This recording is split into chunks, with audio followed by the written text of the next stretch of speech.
fatwood lovers out there, they're like, oh my gosh, I can't believe you didn't use fatwood. Fatwood is the best thing ever. Blah, blah, blah, blah, blah, blah. We'll go ahead and make some using fatwood.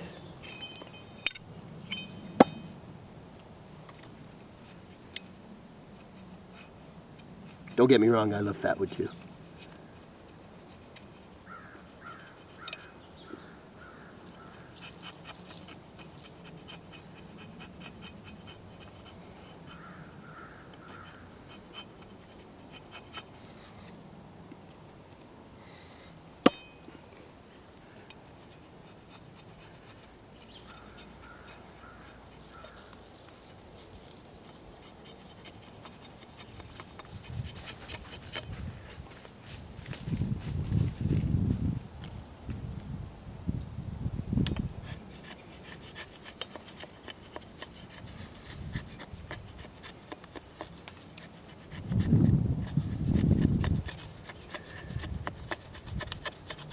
And we're gonna get it done, hopefully.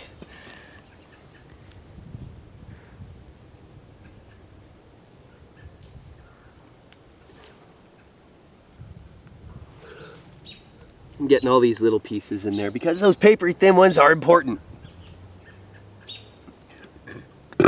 Burp for effect.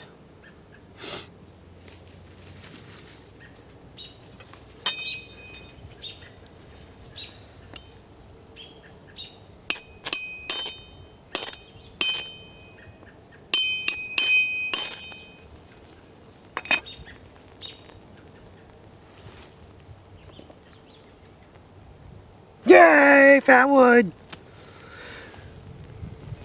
The other cool thing about big knives is you can take them and put out fires that way. Only you can prevent forest fires.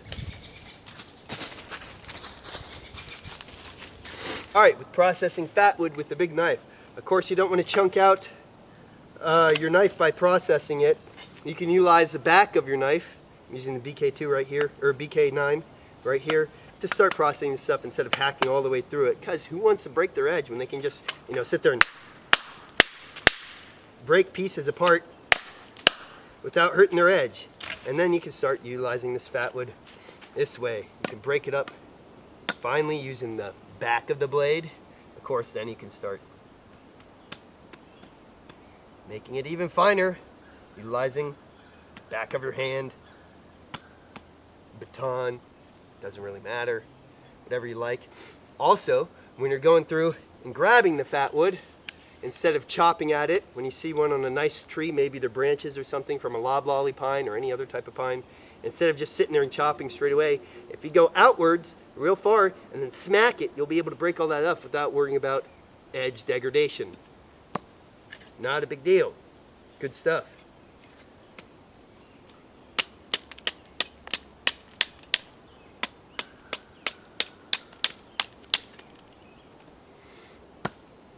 Once again, teeny tiny shavings.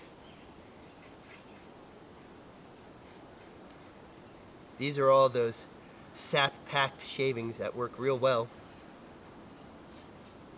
And you can finesse the stick instead of the knife. That way you don't get so frustrated when you break it off. You don't have to have it all connected to a stick too. If you just have a pile of ignitables, you're good to go. Of course, you can use the flat of a blade to work through nuts and break up nuts. I can't believe I actually found some of this catalidin, or this nut meat, that's good right now. Everything's normally pretty nice and rotten, crack, and has a acorn weevil or other type of bug in it somewhere like that. And you can crack open nuts, not hard.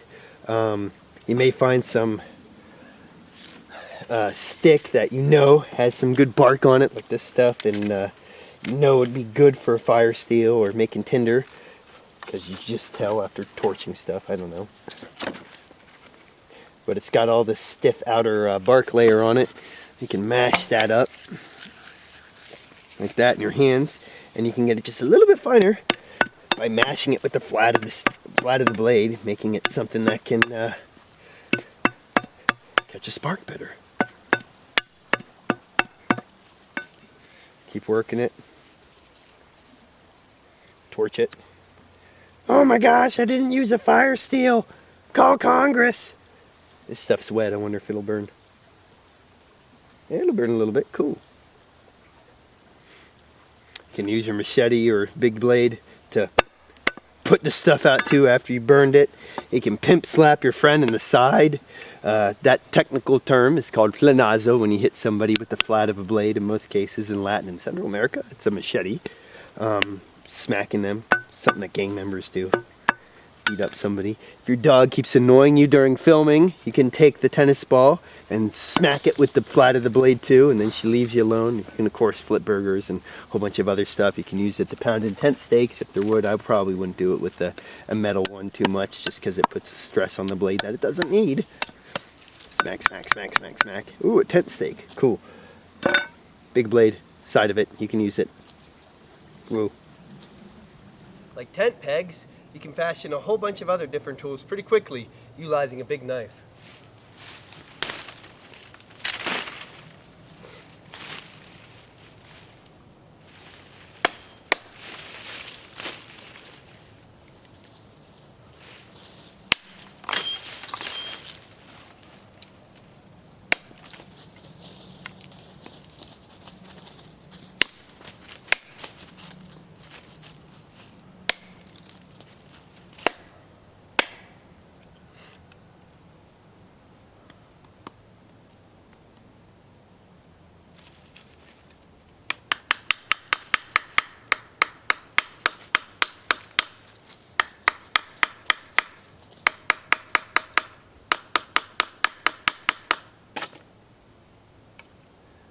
There you go, nice pot hook, real quick.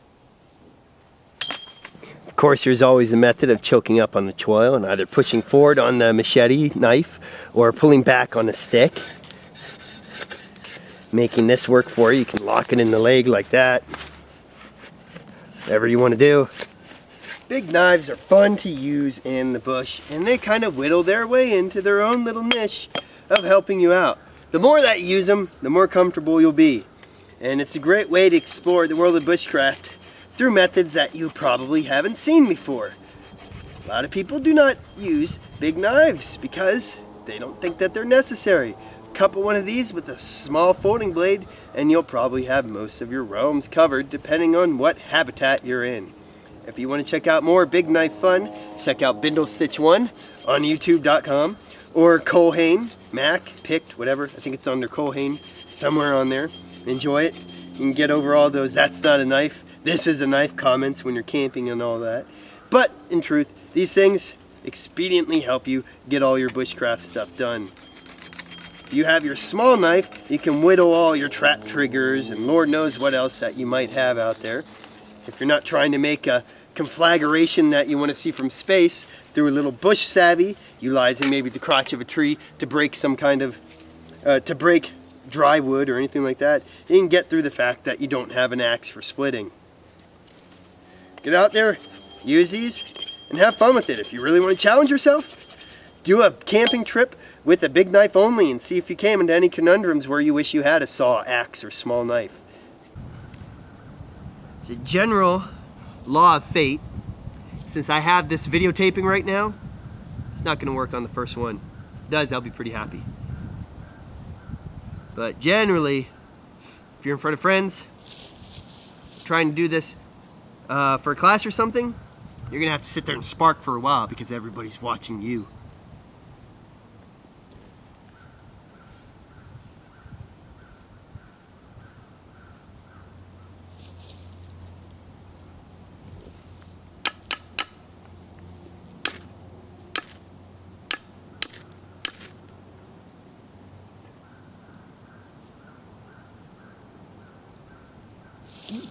Fire!